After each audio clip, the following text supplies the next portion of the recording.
Lymphocyte sales होती है पूरी तरीके से डैमेज हो जाती है। ठीक है, अब ये तो मैंने आपको एक जनरल डेफिनेशन बता दिया है ना कि बॉडी में कैसा एंटर करता है और ये बॉडी में किस तरह से लीवर को डैमेज करेगा। अब देखो लीवर जो हेपेटाइटिस होते हैं इससे बेसिकली 5 टाइप्स होते हैं, आपको जो बताया। ठीक है, ए बी सी डी और ई, ये 5 टाइप्स होते हैं। अब देखो इनमें क्या होता है, कई बार हम ये डिफरेंशिएट नहीं कर पाते हैं कि ए क्या है, बी क्या है, सी क्या है, डी क्या है, ई क्या है। ठीक है, एक्चुअली में इसमें क्या है, इसको हम एक सेपरेट कैटेगराइजेशन करेंगे तो इसमें क्या होता है, ए और ई दोनों एक जैसे कैटेगरी के हैं। ए और ई दोनों एक जैसे कैटेगरी के होते हैं और जो बी सी और जो डी होता है वो एक अलग कैटेगरीज से होते हैं। ठीक है, दोनों में थोड़ा सा डिफरेंस है। हेपेटाइटिस को अगर आप सिंगल सिंगल पढ़ोगे ना कभी समझ में नहीं आएगा, कंफ्यूजन बहुत ज्यादा बना रहता है। परंतु ये ध्यान रखें आप कि ए और ई जो है वो एक सेम कैटेगरी के हैं और बी सी डी जो होता है वो एक अलग कैटेगरी, तीनों की एक ही कैटेगरी होती है। तीनों के जो इटियोलॉजिकल फैक्टर है एक जैसे होंगे। ठीक है, ये सारी चीजें ये बाकी आपको आगे बताऊंगा। ठीक है, आप देखो ए और ई जो हेपेटाइटिस डिजीज होती है या वायरस जो होता है उसकी क्वालिटी होती है कि इससे जो डिजीज होगा वो एक्यूट कंडीशन का डिजीज होता है। कौन सी कंडीशन का? यानी कि ये लीवर को एक्यूट ड्यूरेशन के लिए अफेक्ट करेंगे, यानी कि 5 से 6 महीने के अंदर यानी कि ये अफेक्ट करेंगे। उसके बाद ये डिजीज ट्रीटमेंट लोगे तो ऑटोमेटिकली सबसाइड होगा। तो ए और ई इतने हार्मफुल नहीं है, इतने ज्यादा डेंजरस नहीं होते, इतने ज्यादा फैटल नहीं जितना बी, जितना सी और जितना डी है। और सी का तो भाई अभी है ना वैक्सीन भी नहीं बनाए, सबसे बड़ी प्रॉब्लम की बात है। ठीक है, और डी बहुत रेयरली होता है। ठीक है, डी से हमें इतना नुकसान इसलिए नहीं क्योंकि बहुत ज्यादा रेयरली होता है, बट जो बी होता है ना बहुत खतरनाक होता है।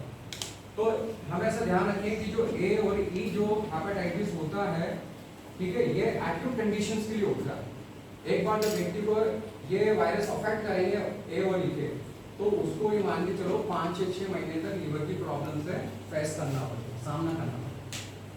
5-6 महीने तक उसको प्रॉब्लम रहेगी लीवर की।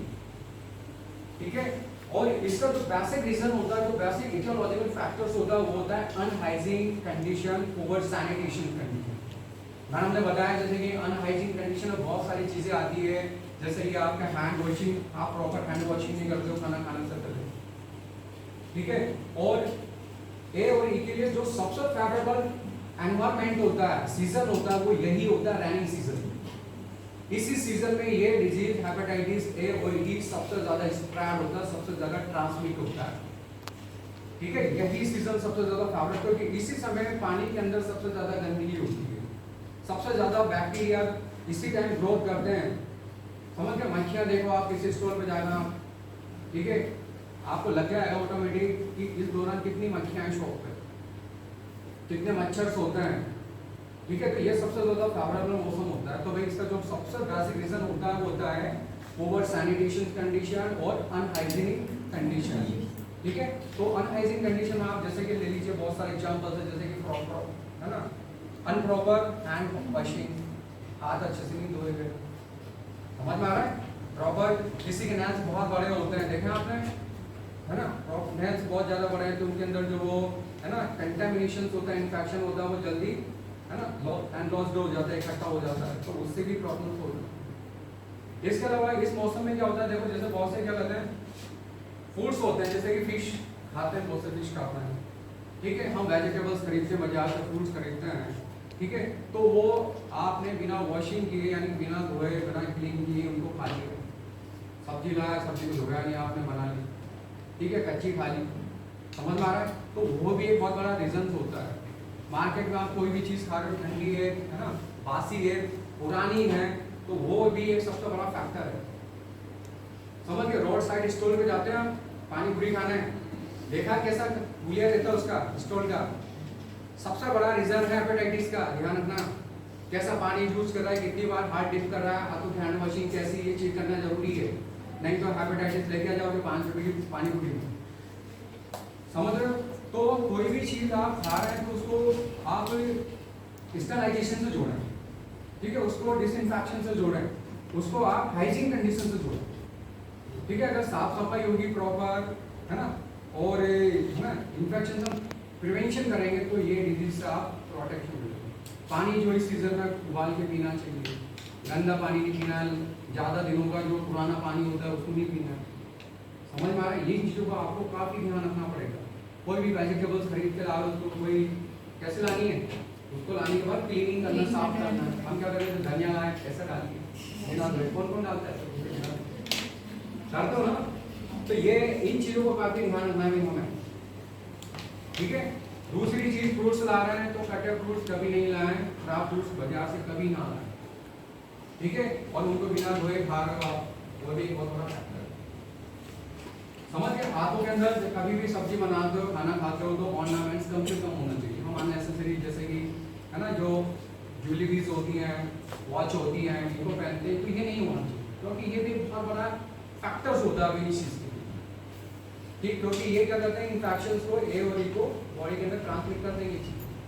तो इन चीज़ों को हमें काफ़ी ध्यान देना। तो भाई आप समझ गए होंगे, बिल्कुल सिंपल इजी लैंग्वेज में मैंने बताया कि ए और ई जो होते हैं वो नॉन फैटल होते हैं, घातक नहीं है। किसके कारण होते हैं, अनहाइजीन कंडीशन, पुअर सैनिटेशन कंडीशन। समझ गए, अनहाइजीन कंडीशन और पुअर सैनिटेशन कंडीशन इसका रिलेशन होता है। और एक्यूट कंडीशंस में होती है डिजीज 6 महीने तक रहेगी, 6 महीने के बाद ऑटोमेटिक सबसाइड हो जाएगा, ट्रीटमेंट कराते हैं।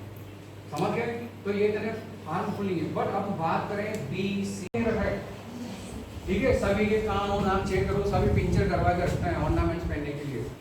तो जो है ना, जो आपकी नाक और कान को पिंचर करता है तो वो चेक कर लें कि वो नीडल आपको, यानी कि उस नीडल से कितना इन्फेक्शन फैल सकता है, सोच के देखिए।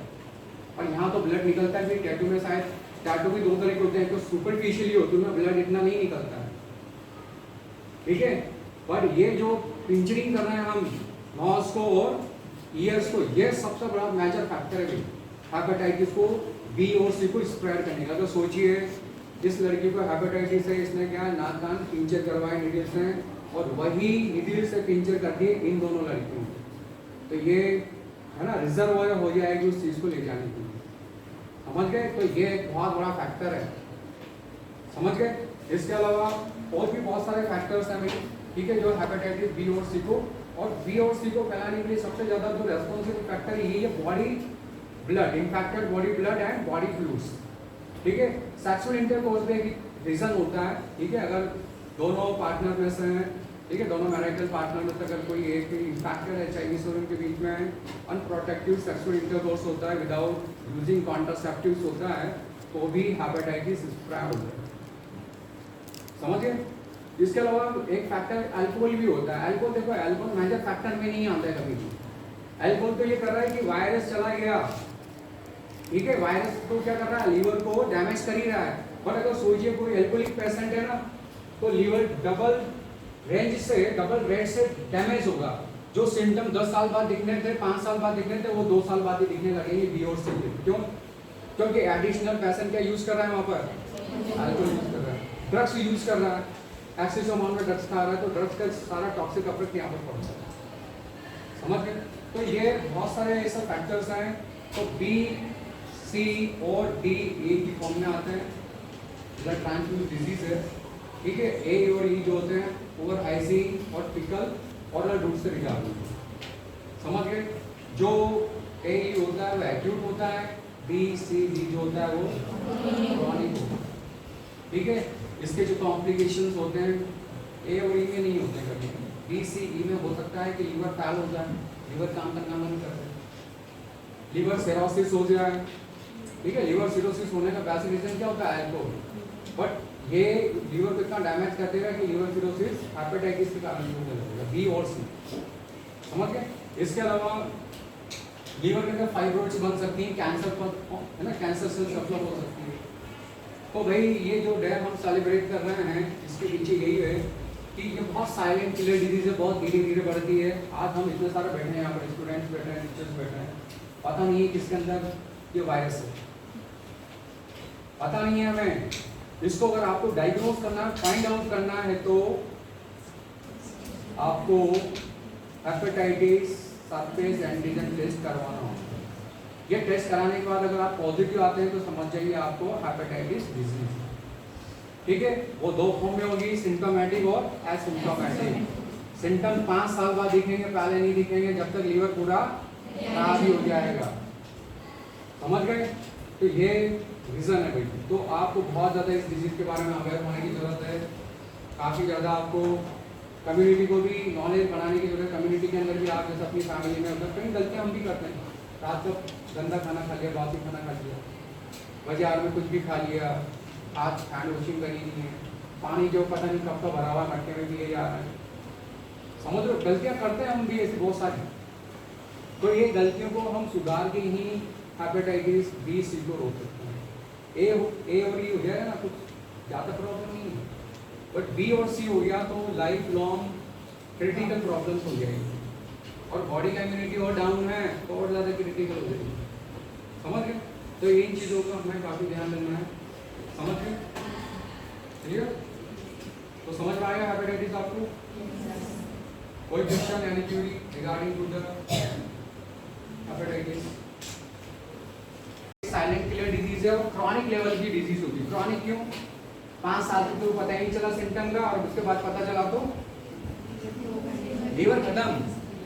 ठीक है, 5 साल के बाद ही बॉडी में सिम्टम दिखने लगते हैं, फीवर, एनोरेक्सिया, वीकनेस, जॉइंटिस जैसे सिम्टम। समझ रहे हो? एनीमिया के प्रॉब्लम। समझ रहे हो? ये सिम्टम आपको बाद में दिखने लगेंगे। Dark urine, clay colour, stool. समझ गए? ये सिम्टम आपको बाद में दिखने लगते हैं जब बहुत देर हो चुकी हो। समझे? अब देखो भाई, मैंने अभी आपको बताया था कि ए और ई होने के पीछे रीजन होता है पुअर सैनिटेशन, अनहाइजीन कंडीशन। अब यहाँ पर इनके जो पॉजिटिव एजेंट है वो ऐसे नहीं है। ठीक है, जैसे एड्स होता है ना, एड्स की तरह एजेंट है इसके, एड्स की तरह इसके वायरस, एड्स की तरह इसके मोड ऑफ ट्रांसमिशन होता है इसका। जैसे कि आप सबसे पहले हम लेते हैं example transplantation route, transplacental route. ठीक है, ट्रांसप्लेसेंटल रूट होता है कि मदर को अगर हेपेटाइटिस डिजीज है BC, तो डेफिनेटली चांस है कि वो डिजीज चली जाएगी किसमें, उसके बेबी के अंदर, क्योंकि प्लेसेंटा वैसे तो बैरियर का काम करता है, बट हेपेटाइटिस बी और सी इतने पावरफुल वायरस होते हैं कि ये प्लेसेंटा बैरियर को भी तोड़ के फिटस में मूव कर जाते हैं, फिटस ब्लड। हम यहाँ पर भी क्या है, बच्चे को बचा सकते हैं। उसका एक तरीका होता है कि बच्चे में हम हेपेटाइटिस को, यानी कि जो इन्फेंट होता है उसमें हेपेटाइटिस को रोक सकते हैं। उसके पीछे ये ट्रीटमेंट होता है कि हम मदर को हेपेटाइटिस का डायग्नोसिस चेक करके उसको तुरंत ट्रीटमेंट स्टार्ट करते हैं। और जैसे बच्चे का जन्म होता है तो क्या होता है, इसके लिए एंटी ग्लोबुलिन सीरम आती है, वो देनी पड़ती है। और साथ में 0 डोज हेपेटाइटिस का लगा दिया जाए। और बाद में जो इसका वैक्सीन होते हैं, ठीक है, 6 वीक वाली, 10 वीक वाली और 14 वीक वाली, जो पेंटावेलेंट कहलाती है, वो अगर दे देंगे तो हम बेबी के अंदर इसको जाने से रोक सकते हैं। हेपेटाइटिस बी और सी कुछ पेशेंटों के अंदर तो ऐसा भी होता है कि लाइफ लॉन्ग रहते हैं। वो क्या रहते हैं एक्चुअली में, उसके पीछे लाइफ लॉन्ग रहने के पीछे रीजन ये होता है कि उनकी बॉडी इम्यूनिटी काफी स्ट्रांग होती है, तो वो वायरस को कभी भी एक्टिव फॉर्म में आने ही नहीं देती। ठीक है, जब भी टेस्ट चेक कराओगे पॉजिटिव, बट सिम्टम ही नहीं आ रहे। ठीक है, डॉक्टर ने बोलते भाई पॉजिटिव है बट वायरस एक्टिव फॉर्म में नहीं है। तो कुछ पेशेंट तो इसके साथ क्या है, इस वायरस के साथ पूरी लाइफ लॉन्ग ही निकाल देते हैं विदाउट, है ना, सिम्टम्स अपीयर, बिना सिम्टम के अपीयर होने के पूरी लाइफ निकाल देते हैं बहुत से। बट अगर एक बार अगर इसके सिम्टम अपीयर हो चुके होते हैं तो समझ जाइए कि ये वायरस, इस सिम्टम अपीयर होने के 5 साल पहले से है। ये 5 साल पहले से आपकी बॉडी में था और उसके बाद 5 साल के बाद ये सिम्टम दिखाने लगता है। जरूरी नहीं है हर एक पेशेंट में अपीयर हो। ठीक है, कुछ पेशेंटों में मैंने बताया जिनके इम्यूनिटी पावर स्ट्रॉन्ग है, उनके अंदर ये एसिम्प्टोमेटिकली होता है, पूरी लाइफ रहेगा। जितनी बार टेस्ट कराओ पॉजिटिव, बट डॉक्टर के पास जाओगे तो ये बोलेगा कि डॉक्टर सिम्टम तो कुछ है ही नहीं, प्रॉब्लम तो मुझे कुछ है ही नहीं।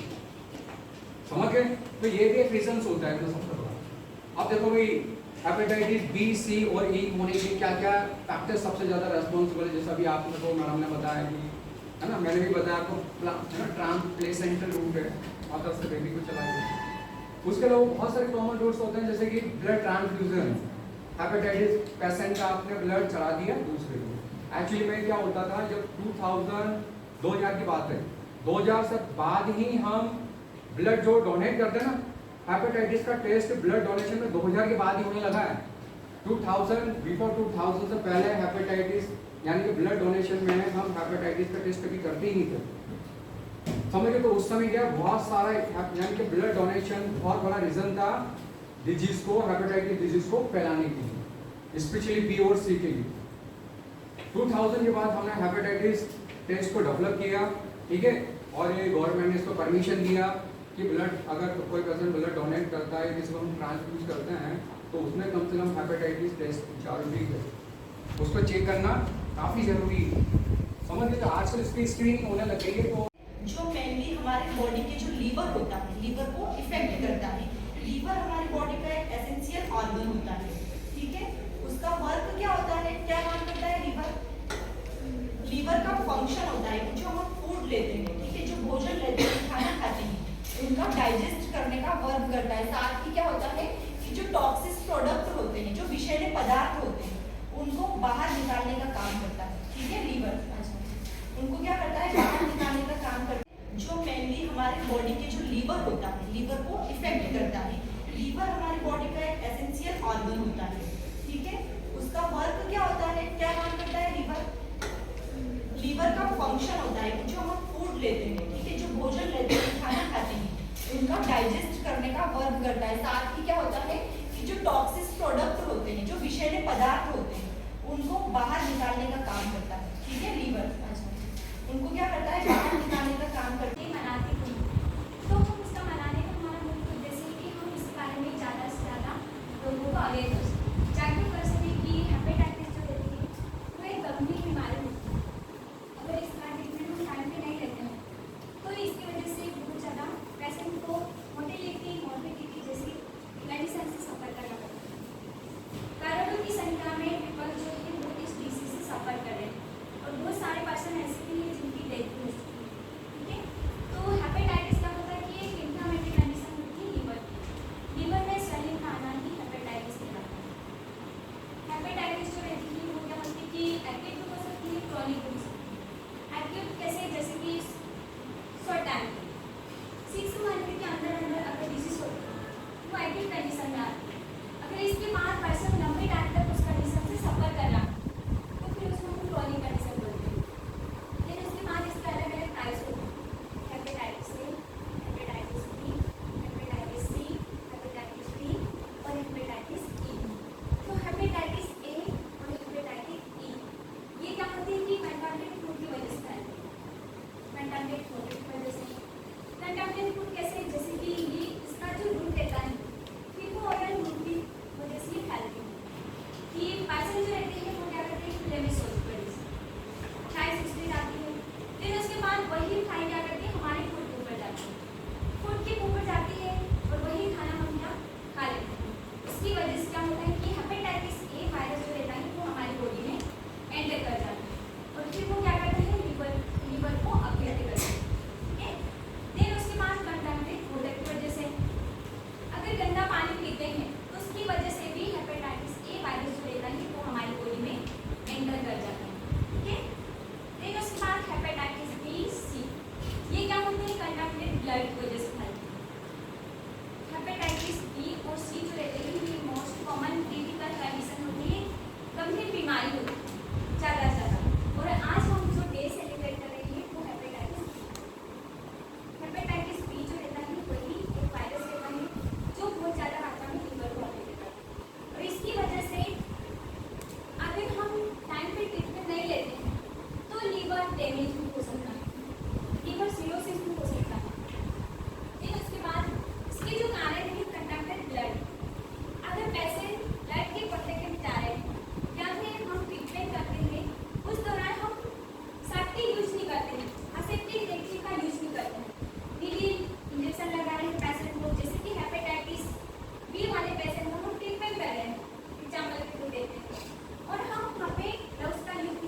साथ में आपको एक चीज़ बताना चाहता हूँ। जब सेकंड वर्ल्ड वॉर की जो कंडीशन थी, सेकंड वर्ल्ड वॉर जब द्वितीय विश्व युद्ध जब चल रहा था, तो उस दौरान क्या है कि जो है 30 से 35,000 35,000 जो ऐसे सोल्जर थे, आर्मी सोल्जर जो है इस डिजीज से सफर हुए थे। लेकिन उस टाइम पे इस डिजीज का डायग्नोसिस नहीं था, तो देश में किसी को पता भी नहीं चला था कि ये डिजीज क्या है और किस तरीके से फैल रही है। और जैसा कि सर ने बताया कि पुअर सैनिटेशन और पुअर हाइजीनिक कंडीशन, तो आप लोगों को पता है कि वो जब वर्ल्ड वॉर चलता है तो उस टाइम पे किस तरीके की कंडीशन होती है, ना तो टाइम पे खाना खा पाते हैं वो, और जो है ना हैंड वॉशिंग कर पाते हैं। अनहाइजीनिक कंडीशन होती है, रेनी सीजन है फिर भी उनको वॉर लड़ना है, तो उस टाइम पे जो है अनहाइजीनिक कंडीशन की वजह से जो है 35,000 ऐसे आर्मी सोल्जर्स थे जिनमें ये डिजीज हो गई थी। लेकिन उस टाइम पे इसका कोई डायग्नोसिस नहीं था, कोई ट्रीटमेंट नहीं था, तो उसकी वजह से जो है धीरे धीरे ये डिजीज जो है इतनी फैल गई थी विदिन 5 ईयर में जो है ये डिजीज इतनी फैल गई थी कि कम से कम जो है 16 मिलियन 16 करोड़ लोगों को जो है इस डिजीज ने डेथ कर दी थी विदिन 5 ईयर। क्योंकि उस टाइम पे जो है एग्जैक्ट डायग्नोसिस नहीं था, ट्रीटमेंट नहीं था, तो अनहाइजीनिक कंडीशंस की वजह से जो है सेकंड वर्ल्ड वॉर का जो टाइम था उस दौरान जो है ये डिजीज सबसे पहले फाइंड आउट की गई थी। तो उसके बाद जो है जैसा कि सर ने बताया और स्टूडेंट ने बताया कि 1967 में जो डॉक्टर ब्रूस सैमुअल जो अपने जो साइंटिस्ट है उन्होंने फिर इसको फाइंड आउट किया था कि ये जो डिजीज है ये हेपेटाइटिस बी डिजीज है। और बाद में जो है आइडेंटिफाई करने के बाद 1967 के बाद उन्होंने 2 साल बाद जो है वैक्सीन को डेवलप किया था। तो ओवरऑल जानकारी आपको मिल चुकी है हेपेटाइटिस बी से रिगार्डिंग। तो आई होप कि आप लोग खुद भी अवेयर हो चुके हैं और कम्युनिटी के लोगों को भी जो है इसके बारे में ज़्यादा से ज़्यादा अवेयर करें। और जैसे कि जो सबसे अच्छी चीज़ सर ने बताई कि अगर आपको जो है किसी को गिफ्ट देना है, चाहे वो बर्थडे पे हो गया या फिर जो है मैरिज पे हो गया, तो बर्थडे पे आप उसको जो है इस तरीके से गिफ्ट दें कि आप जो है मेरी तरफ से हेपेटाइटिस बी से रिगार्डिंग जो एंटीजन टेस्ट है वो करवा लें, तो वो उसके लिए सबसे बेटर गिफ्ट होगा। तो उसके लिए भी होगा और साथ में जो है उसकी फैमिली के लिए भी होगा और जो कम्युनिटी उसका जो सराउंडिंग एरिया है जहाँ पे वो रहता है उन लोगों के लिए भी जो है ये सबसे बेस्ट गिफ्ट होगा। क्यों? क्योंकि हो सकता है उसको वो डिजीज है और लोग उसके कॉन्टेक्ट में है, तो अगर पता ही नहीं रहेगा तो लोग जो है ज़्यादा जो है डिजीज को ट्रांसमिट करेंगे, रिजर्वर के रूप में ज़्यादा काम करेंगे, लोगों को जो है डिजीज स्प्रेड ज़्यादा होगी। तो सबसे बेस्ट आप लोग जो है एक तरीके से अपनी लाइफ में एक ना एक बार तो कम से कम आपको जो है करना है कि किसी को आप जो अगर गिफ्ट दें तो उसको आपको जो है बोलना है कि आपको मेरी तरफ से जो है हेपेटाइटिस बी जो टेस्ट है वो करवाना है। बाकी थैंक यू सभी का। हमें सर्जिकल और नर्सिंग मैनेजमेंट। फर्स्ट हम पढ़ेंगे मेडिकल मैनेजमेंट। इसमें सर्वर एंटीवायरस मेडिकेशन इंक्लूड, इसमें बहुत सारी एंटीवायरस मेडिसिन इंक्लूड रहती है जैसे कि इनोफोरिन, ल्यूमिस्टिरिन, एलिनोफोर एंड टेरमीडुलिन। ये किसमें हेल्प करती है? ये ड्रग्स क्या करती है? ये अपने जो वायरस है उसको किल करने में हेल्प करती है और अपने जो लीवर डैमेज हो रहा है उसको रोकती है, लीवर को डैमेज होने से रोकती है। ठीक है, और ये कैसे लेते हैं? इसको अपन ऑरली टेक करते हैं। ठीक है, इसके बाद सर्जिकल मैनेजमेंट में क्या होता है? लीवर ट्रांसप्लांटेशन करना है। इसमें ऑल ये उनको ट्रीटमेंट किया जा सकता है 6 मंथ तक किया जा सकता है। बट जो हेपेटाइटिस बी और सी जो होती है वो क्रोनिक डिजीज होती है। ये हेपेटाइटिस बी और सी डिजीज होती है वो contain blood infected blood in the body के फ्लूइड से होती है। और इसके जो सिम्टम्स होते हैं जैसे फटीग होना, फिर नोजिया, वोमिटिंग होना, फीवर आना, ये इसके सिम्टम्स होते हैं। फिर जो इनका बचाव प्रिवेंशन करना होता है हेपेटाइटिस डिजीज से, तो जैसे कि जो हेपेटाइटिस डिजीज वाले पेशेंट होते हैं उनसे दूरी बना के रखना चाहिए और जो लोग इंजेक्शन से दवा लेते हैं उनसे भी दूरी बना के रखना चाहिए। जैसे इसका जो डॉक्टर वगैरह उन्होंने इसके टेस्ट भी किए जैसे कि ब्लड टेस्ट के थ्रू इसके डिजीज का पता लगा सकते हैं और इसके हेपेटाइटिस की स्क्रीनिंग भी की जाती है। जैसे कि hepatitis B surface antibody test और hepatitis B for antigen test और hepatitis B surface antigen test किए जाते हैं। जो विश्व हेपेटाइटिस डे सेलिब्रेट किया जाता है वो एक साइंटिस्ट एक डॉक्टर है, डॉक्टर भारत वल्लभ भार्गव के जन्मदिवस के रूप में हेपेटाइटिस बी डिजीज सेलिब्रेट करते हैं। Thank you. केस रहता है बट एक्यूट कंडीशन। ठीक है, इसको क्या बोलते हैं? RNA contain. ठीक है, इसके अंदर जो वायरस का न्यूक्लिक एसिड रहता है वो कौन सा रहता है? आरएनए। ठीक है, वहीं पे है बी वाला, उसके अंदर क्या रहता है? DNA virus. ठीक है, जो न्यूक्लिक मैं आप सबको अपन यहाँ पर सब हेपेटाइटिस डे सेलिब्रेट करने के आए हैं। यहाँ पे हेपेटाइटिस किस लिए होता है और किस चीज अपने बॉडी में किस ऑर्गन को इफेक्ट करता है वो बताते हैं। यह एक लीवर हेपेटाइटिस बी वायरस का ब्लड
होता है जब पेशेंट को बी या सी का इन्फेक्शन हो चुका हो। हेपेटाइटिस बी वायरस बी पर सवार रह सकते हैं, इसीलिए जो लोग हेपेटाइटिस से संक्रमित हो चुके हो वे हेपेटाइटिस बी से संक्रमित हो सकते हैं। हेपेटाइटिस बी वायरस का संक्रमण बरसात में ज़्यादा होता है। हेपेटाइटिस बी की बीमारी सामान्यतः कंटामिनेटेड पानी की वजह से होती है। बारिश में पानी में कंटामिनेट की संभावना ज़्यादा होती है, इस वजह से हेपेटाइटिस बी वायरस फैलने का डर ज़्यादा रहता है। इनकी साइड में तो हाइजीन मेंटेन करना और लोगों को एजुकेट करना, हेपेटाइटिस बी के बारे में उनको बताना, उनको जानकारी देना और ट्रीटमेंट क्या होना जो कि आज है। ये सबसे पहले 19 मई 2008 को मनाया गया था। इसका महत्व है इस बीमारी के प्रति लोगों में जागरूकता पैदा करना और जल्द से जल्द इसका इलाज करवाने के लिए प्रेरित करना लोगों को। इस बार की थीम है bringing hepatitis closer silent killer disease है और क्रॉनिक लेवल की डिजीज होती है। क्रॉनिक क्यों? 5 साल तक तो पता ही नहीं चला सिम्टम का और उसके बाद पता चला तो लीवर खत्म। ठीक है, 5 साल के बाद ही बॉडी में सिम्टम दिखने लगते हैं, फीवर, एनोरेक्सिया, वीकनेस, जॉइंटिस जैसे सिम्टम, समझ रहे हो, एनीमिया के प्रॉब्लम, समझ रहे हो, ये सिम्टम आपको बाद में दिखने लगेंगे। Dark urine, clay colour stool, समझ गए, ये सिम्टम आपको बाद में दिखने लगते हैं जब बहुत देर हो चुकी हो। समझे? अब देखो भाई, मैंने अभी आपको बताया था कि ए और ई होने के पीछे रीजन होता है पुअर सैनिटेशन, अनहाइजीन कंडीशन। अब यहाँ पर इनके जो पॉजिटिव एजेंट है वो ऐसे नहीं है। ठीक है, जैसे एड्स होता है ना, एड्स की तरह एजेंट है इसके, एड्स की तरह इसके वायरस, एड्स की तरह इसके मोड ऑफ ट्रांसमिशन होता है इसका। जैसे कि आप सबसे पहले हम लेते हैं एग्जांपल ट्रांसप्लांटेशन रूट। ये जो वायरस होता है हमारी बॉडी को पूरी तरह से या बुरी तरीके से इफेक्ट कर देता है। उन सभी बीमारियों से या हेपेटाइटिस से बचने के लिए हम आज 28 जुलाई के दिन hepatitis day, world hepatitis day का सेमिनार रखा है, जिसके द्वारा हम क्या करते हैं कि हम लोगों को अवेयर कर सकें। ठीक है, तो इस सेमिनार को आगे बढ़ाते हुए फर्स्ट में मैं आशावादी है ये जो वायरस होता है हमारी बॉडी को पूरी तरह से या बुरी तरीके से इफेक्ट कर देता है। उन सभी बीमारियों से या हेपेटाइटिस से बचने के लिए हम आज 28 जुलाई के दिन hepatitis day, world hepatitis day का सेमिनार रखा है, जिसके द्वारा हम क्या करते हैं कि हम लोगों को अवेयर कर सकें। ठीक है, तो इस सेमिनार को आगे बढ़ाते हुए फर्स्ट में मैं आशावादी क्या था कि लोगों को नीच अवेयरनेस, ठीक है, एजुकेशन को प्रोवाइड करना, ठीक है, और लोगों के बीच में जागरूकता फैलाना। ठीक है, हेपेटाइटिस हेपेट का मतलब होता है लीवर। ठीक है, लीवर हमारे शरीर में क्या है, एक प्रकार का ऑर्गन है। ठीक है, और क्या है, सबसे बड़ी ग्रंथि के नाम से भी जाना जाता है। ठीक है, जो कई प्रकार के कार्य का संचालन करता है हमारे शरीर के अंदर। ठीक है, हेपेटाइटिस जो डिजीज है, कंडीशन है, वो क्या करती है, मेनली लीवर को प्रभावित करने का काम करती है। ठीक है, जिसकी सेल रहती है हिपेटोसाइट्स सेल, उसको क्या करता है, डैमेज करता है। ठीक है, हेपेटाइटिस क्या करता है, उसको डैमेज करता है। ठीक है, देन उसके बाद क्या ये बीमारी दिन ब दिन बढ़ती जा रही है, लोगों के बीच देखने को मिल रही है। आगे इसकी बात करते हैं हेपेटाइटिस ए और जो हेपेटाइटिस बी है वह पेशेंट के द्वारा इस्तेमाल किए गए रेजर का प्रयोग करना या उसके संपर्क में आने से हेपेटाइटिस बी होता है। और हेपेटाइटिस सी, इसमें स्टार्टिंग से सिम्टम नहीं दिखाए जाते। जो हेपेटाइटिस सी है इसमें सिम्टम नहीं दिखते हमें, मतलब सडनली उसका बहुत टाइम बाद जब एंडिंग में लिवर कैंसर हो जाता है तब पता चलता है। और हेपेटाइटिस बी यह है कि यह बहुत गंभीर डिजीज है। हेपेटाइटिस बी और या सी के हो चुका हो तब होता है हेपेटाइटिस। ओवरऑल जो इन्फॉर्मेशन थी हेपेटाइटिस डिजीज से रिगार्डिंग सारी जानकारी आपको जो प्रोवाइड की है, काफ़ी अच्छा बोला है। नेक्स्ट मैं प्रियंका मैडम को इनवाइट करना चाहता हूँ। तो सीनियर में सर कोई बताना चाहता है? फूड की वजह से होती है, गंदे पानी पीने से या फिर कंटामिनेट भोजन की वजह से, या फिर मोस्टली कारण होता है कि खुले में शौच की वजह से। थाइस जो रहती है वो क्या करती है, उसके ऊपर बैठती है, वही थाइस जो रहती है वो हमारे फूड के ऊपर बैठती है और वही फूड हम खा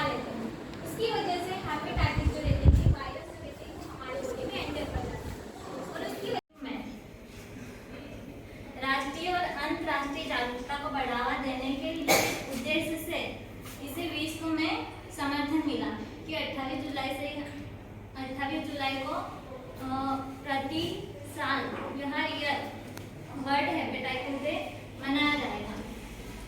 28 जुलाई की तारीख को हेपेटाइटिस डे होता है। इस साल की थीम क्या है आपकी?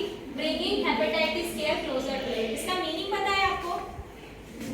लिख तो दिया, मीनिंग पता है इसका? Bringing hepatitis care closer to you मतलब कि आपको हेपेटाइटिस ए और जो हेपेटाइटिस बी है वह पेशेंट के द्वारा इस्तेमाल किए गए रेजर का प्रयोग करना या उसके संपर्क में आने से हेपेटाइटिस बी होता है। और हेपेटाइटिस सी इसमें स्टार्टिंग से सिम्टम नहीं दिखाए जाते। जो हेपेटाइटिस सी है इसमें सिम्टम नहीं दिखते हमें, मतलब सडनली इसमें बहुत टाइम बाद जब एंडिंग में लिवर कैंसर हो जाता है तब पता चलता है। और हेपेटाइटिस डी यह है कि यह बहुत गंभीर डिजीज है। हेपेटाइटिस बी और या सी के हो चुका हो तब होता है हेपेटाइटिस। साइन सिम्टम क्या क्या देखने को मिलेंगे? मतलब जो मरीज है जिसको हेपेटाइटिस की बीमारी हुई है उसकी बॉडी में हमको क्या क्या साइन सिम्टम देखने को मिलेंगे? तो सबसे पहले पेशेंट को जॉइंटिस हो जाएगा। जॉइंटिस हो जाएगा मतलब उसकी पूरी बॉडी जो हो जाएगी वो येलो कलर की हो जाएगी। मेनली कौन कौन से ऑर्गन अफेक्ट होंगे? आपकी आईज, आपके नेल्स, आपके लिप्स और आपकी बॉडी के अदर ऑर्गन्स, अदर स्किन जो है वो कैसी हो जाएगी? येलोइश कलर की हो जाएगी। ठीक है, उसके अलावा यूरिन के अंदर मतलब डार्क येलो कलर आपको देखने के लिए मिलेगा। अब हमारी बॉडी के अंदर इंफ्लेमेशन और इन्फेक्शन हुआ है तो फीवर भी देखने को मिलेगा। पेशेंट को भूख नहीं लगेगी। ये सारे साइन सिम्टम हमको देखने के लिए मिलेंगे। ठीक है, बात रही मैनेजमेंट की, तो इसका जिसने नहीं किसी को बख्शा, ऐसे में हो सबसे आवश्यक शास्त्र की हो रक्षा। आई ऐसी मुसीबत जिसने नहीं किसी को बख्शा, ऐसे में हो सबसे आवश्यक शास्त्र की हो रक्षा। रंग राग में मनाए उत्सव भूले ना आसार, रंग राग में मनाए उत्सव भूले ना आसार। स्वस्थ शरीर और शुद्ध विचार जो हो तो हर दिन त्योहार, स्वस्थ शरीर और शुद्ध विचार जो हो तो हर दिन त्योहार। मीठा खाए कम पर मीठा बोले ज्यादा, मीठा खाए कम पर मीठा बोले ज्यादा। तन मन दोनों खुश रखने का मंत्र है ये सादा, तन मन धन और खुश रखने का मंत्र है ये सादा। काम के चलते कई बुरी आदतों को है लादा, काम के चलते कई बुरी आदतों को है लादा। योग ध्यान नित करने कर लो खुद से वादा, आयुर्वेद के साथ जीवन को देंगे